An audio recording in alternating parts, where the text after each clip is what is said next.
Norma Rivera. I am a 34-year-old single autism mom, and my autistic son name is Liam, and he's 10 years old. So good.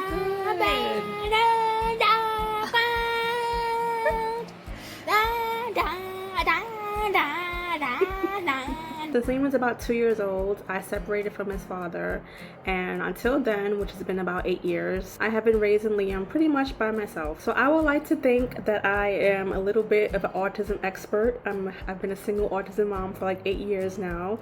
I like to think of myself as an autism expert or whatever. Even though autism is such a spectrum, I do not believe anyone can be an expert on autism. It's such a huge spectrum that I don't think anyone can ever think, oh, I know everything about autism. Oh, I know everything about how to deal with an autistic person. It's such a huge spectrum that it's just impossible to sit there and act like you know everything about autism, which is not a bad thing. I'm not saying it to be insulting or anything. I think there's just so much to learn still. So I feel like videos like this, which I've always wanted to do, I've always wanted to give my little 2 cents on like dealing with autistic kids. I think these videos are so necessary because autism truly is a spectrum, and I feel like the more people talk about it, the more people share their own advice or their own experience, it's always going to be helpful. So even though I felt a little bit silly like coming up with these tips, like who am I to like, you know, tell people like what to do or like give advice or anything, but like I said, any kind of advice I feel is like really helpful. I watch autism videos all the time on YouTube, so I wanted to make my own. Let me stop blabbering because I will go on for like 20 minutes and not make a single point. The point of this video is I came up with 4 topics. I thought about this for a really long time. I came up with 4 basic tips. Number 4 is the most important one to me that I live by every single day, but then I had like some few extra. I had 3 extra. So this video is going to boil down to 4 tips that I have. If you have an autistic child who you're struggling with, or you're just in the mood to listen to some advice, these are my 4 tips for dealing with an autistic child. Number one is probably the most simple one, which is when your child comes home from school, give them space. I know it's like in your parental like instinct to hug them, to ask them how's your day. That used to be me. Like I used to smother Liam when he come home from school because I miss him so much. And most of the time he'll like be extremely cranky with me, extremely grouchy with me. He'll tantrum with me like most of the time, like right after school, and I would get so offended by it because I'm like, oh my god, did you not miss me? Like, why are you being so angry with me right now? I would take it so personally. And now I have realized after 10 years of being his mother that when your child comes home from school, you have to assume that they are overstimulated to heck. No matter what kind of day it's been, it could have been the most boring, relaxing day, they will come home overstimulated no matter what. They have been sitting in school, hopefully behaving properly, listening to instructions. For an autistic child who doesn't know how to express themselves, they might take it out on you. They're so overstimulated, they're so exhausted, they're so mentally fatigued from working all day, learning things all day, so they're going to come home overstimulated. So I have learned to not take it personally. For one, do not take it personally. They come home so upset, so mad, and you think, oh my god, my kid hates me. That is not true whatsoever. Do not take it personally. They are simply overstimulated and they just need a breather. So what I do when Liam comes home from school, I'll ask him one time only, just one time, how's your day? He could say good. He always says good. He could say whatever he wants. I'm only gonna ask him one time, how's your day? I'm gonna hug him. I'm gonna say I missed him. And then after that, I'm literally going to leave him alone. For at least 30 minutes, I let him do whatever he wants to do. He could just go lay down. I don't let him go on a tablet right away because he will never get off of it. But I let him do whatever he wants to do. He can lay down, rip off all his clothes, go run in the bathroom. I do not push him. I do not demand to know what he did all day. I used to do that a lot. I used to be like, what did you do? Tell me what you did. I want to know what you did. I do not do that anymore. I give him space. So if your child is coming home and they're like really cranky and upset and they tantrum, I would just suggest giving them a little space for a while. Let them do whatever they want. If you want to give your child a tablet right away, go on ahead. I don't give Liam a tablet right away because I know he will not get off of it for the rest of the night. So I don't give him a tablet right away, but let them do whatever they want. Turn on TV, take off their clothes, eat something right away. Just give them space. Let them what's the word, decompress from the day and relax from the day. Let them have their own time for at least 30 minutes. You will see a big difference in like their tantrums or whatever. They won't tantrum as much with you because they know that you allow them the time to decompress from the day. Tip number 2. I hope I don't go too quick because I feel like I'm gonna talk a lot. So tip number 2 right away. I have my list over here. Tip number 2, give them some control throughout the day. Give them some kind of control over their schedule, over what they eat. Give them some control. So it's 3:24 right now. What time you want to take a bath, Liam? At 3:40. 3:40? Okay, high five. 3:40. Because all day autistic kids are being told what to do. We gotta be here at this time, you gotta wear this, you gotta eat that, you gotta do this. Give them some control. And what I mean by control is like offering them options for like the simplest things. You could be like, hey, do you want to wear this shirt or this shirt? Or do you want to eat this or do you want to eat that? Even though you know they're gonna pick like one thing, still give them the option. Give them some kind of idea of control. Like for one thing, for Liam, I always let him pick the time because he knows how to tell time. So I always let him pick the time of things that we have to do. Like I let him pick what time he wants to take a bath when he comes home. I let him pick what time he wants to brush his teeth at night. I give him some kind of like idea of control. Even if you are the one controlling the options, still give them that control. I feel like as parents, we just see our child as like, you know, obey my orders every single second of the day. You have to give them some ounce of like independency or some kind of like feeling of control, or else they, you know, they might tantrum, they might flip, they might like have enough, like I'm so tired, you tell me what to do. Give them a little bit of control, even if it's like a fake control. Just give them something, like let them choose something. Or like if you have a day where you guys don't have to do anything, ask them what they want to do. Give them some control, any kind of ounce of control. If they know how to tell time, ask them, hey, what time do you want to do this? We have to do this thing, but what time do you want to do it? Or like, how much longer do you want to play that game? Because we have to go, but how much longer would you like to play this? Give them control over any little thing. The more control you give them throughout the day, the more they won't feel so overwhelmed and so like out of control of their own life. Like have them have some kind of ounce of like, hey, I'm in control of my own life. I can make decisions too. Give them some control. Tip number 3, throughout the day, pay your child unrequested attention. So most of the time when our autistic kids, toddlers, autistic kids, whatever age, sometimes they will act bad just for your attention.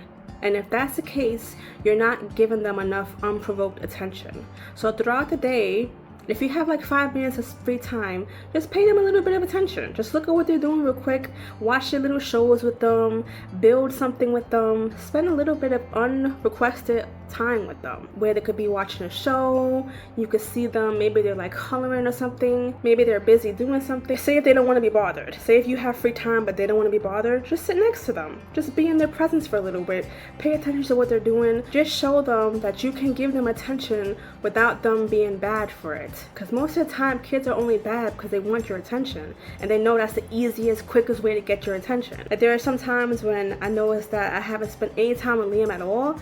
He'll just like do something totally random, totally bad, and he'll just do it, and then I'll get upset and I feel like, wait a second, did you just do that just to get my attention? Because these kids are really smart. They know the quickest way to get your attention. They know what will set you off. And most of the time they're only doing it because they want to hear your voice. They want to see you. They want to see you making eye contact with them. It doesn't matter if the attention is negative. You're looking at them. You're talking to them. Sometimes at the end of the day, that's all they want. They love you so much that even like your negative attention is going to be positive for them because you're like, yay, mommy and daddy are looking at me now. Yay! So I think sprinkling some little attention throughout the day is gonna make a huge difference because they know that mommy will always be here for me to give me attention. I don't have to be bad to get it. And then they might crave the good attention from you more than the bad attention from you.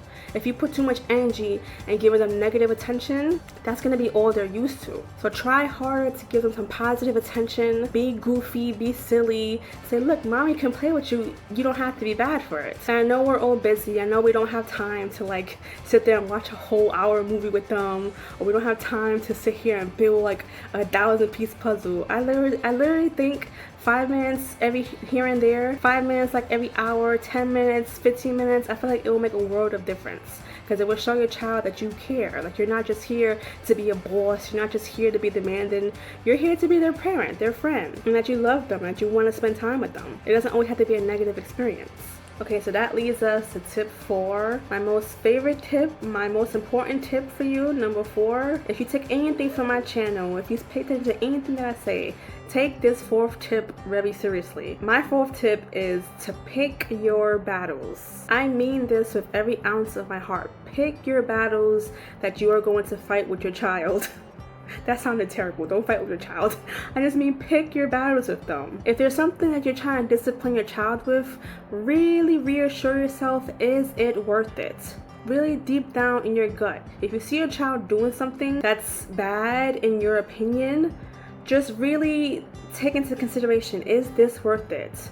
Because if you're on your child's butt all day, disciplining them all the time, like don't do this, don't do that, don't do this, it's going to add up. They're going to tantrum, they're going to meltdown. You're going to make the probability of a meltdown higher. So pick your battles on what you really want to discipline your child about. I'll give one example on my end. Liam has a terrible habit that I cannot stand. On the train, he has to stand up and be by the window. He refuses to sit down. He doesn't want to sit down. We could have a whole train empty and he will not sit down. He wants to look out the window. I can't just let him do that, because if a door opens, I have a fear that he might like run, or like someone might grab him. So I have to stand next to him to make sure nothing happens.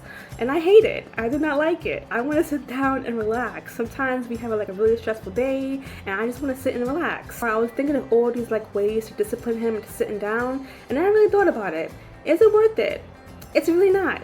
If he wants to stand up and be excited and look out the window, he can do that. If he behaved himself outside, if he did a good job outside, I don't have to like discipline him to that extent. He can have that one privilege. That's me picking my battles. It's not necessary for me to make a big deal about it and ruin his training experience because I want to sit down. That's unnecessary. I know I get tired really easily. I'm 34 years old. I do get tired, but you know what? It's not necessary. I don't have to make a big deal about it. I'm just going to pick my battles and pick a different battle. He can win that battle. So I really think about all the things you're trying to teach your child, all the stuff that you want to, all the milestones you want to reach. Is it really necessary putting that extra stress on them to like reach a certain milestone right away or do something right away?